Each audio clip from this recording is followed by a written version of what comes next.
Herald has been in the forefront of being the voice of people, agitating against the manner in which the project of double tracking of rails through the President village of South Goa.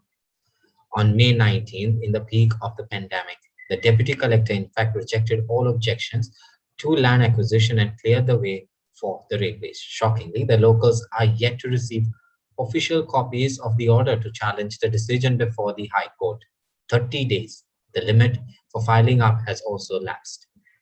HCN spoke to Olancio Simoes, the Joint Secretary of Goinso Airport, representing umbrella groups of the People's Organization Against Such Projects, spoke to HCN on one-to-one watch. Olancio Simoes, welcome to this discussion on HCN and Herald.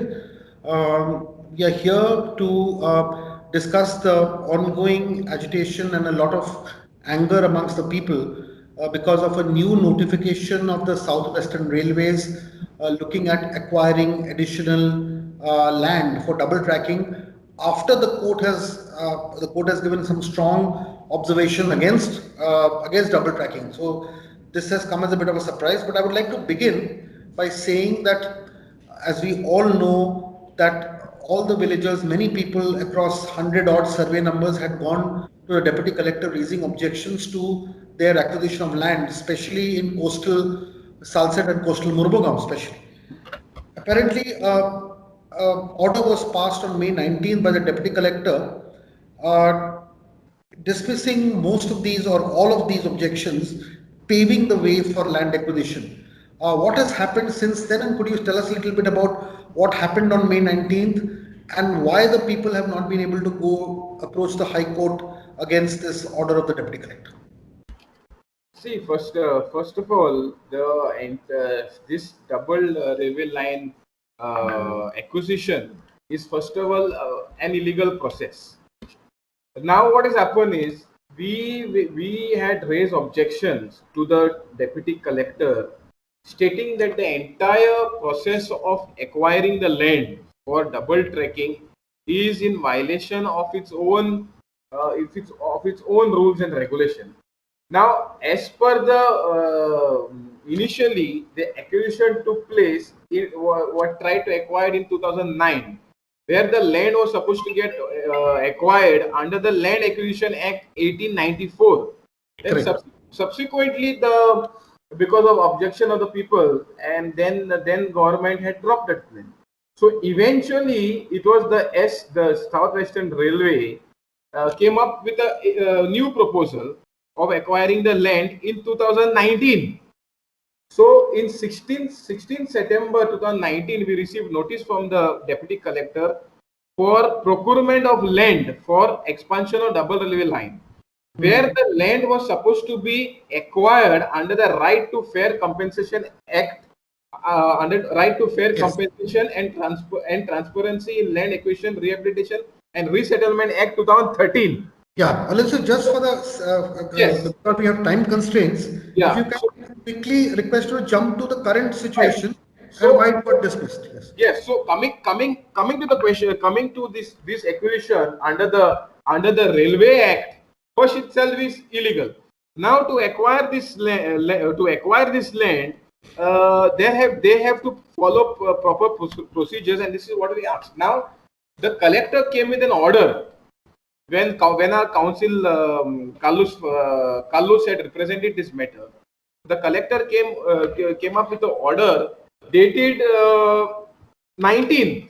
Yes. Now, and we received, that is, we mean just one or two people received this order on the 20th.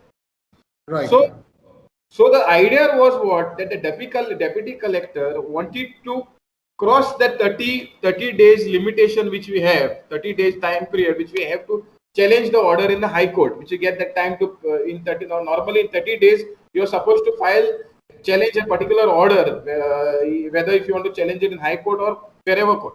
So here again the deputy collector, under the pressure of the present government, did this illegal act so that none of the villagers could take this matter ahead with the higher authority or with the High Court. So now when the Southwestern Railway talks about again acquiring some land, this is completely illegal. Now the joke is that Ministry of Railways is violating its own laws. How is that? The Ministry of Railways, under which the Southwestern Railway is constructing this project, they are violating their own laws, which clearly says the Railway Act 1989 have guidelines. First of all, they cannot acquire land bit by bit. They are supposed to acquire land on one stretch, the entire from the project which starts from Kesal Rock to Goa. They have to acquire every land. They cannot start land in bits. Now, if they cannot acquire land in Kasauli or ROC, then they cannot start the project. But here, what has happened? They have started the project in Chandor, where just handful people have given them permission. They started, and those who have not given land in Chandor, for example, the church property or other areas, the double railway line is forcefully acquired, illegally trespassed in the property and started construction. So this high-handedness of this government, which is in connivance with the Southwestern Railway, thinks that if they can bypass all the land of the law and they can do whatever they want, they are highly mistaken. Because people from what you just told me, it is actually extremely shocking. Are you saying that because of this, because 30 days have passed since May 19th, y'all, the locals can no longer approach the High Court against this order? So this is likely. This situation will arise, but obviously we will definitely legally raise the matter. Raise the matter to the High Court and explain them this fact. But here it was very clear that the deputy collector, which is in connivance of the government, planned to give us this order so that with delay was only reason to see that we could skip the order so that we can challenge it in the High Court.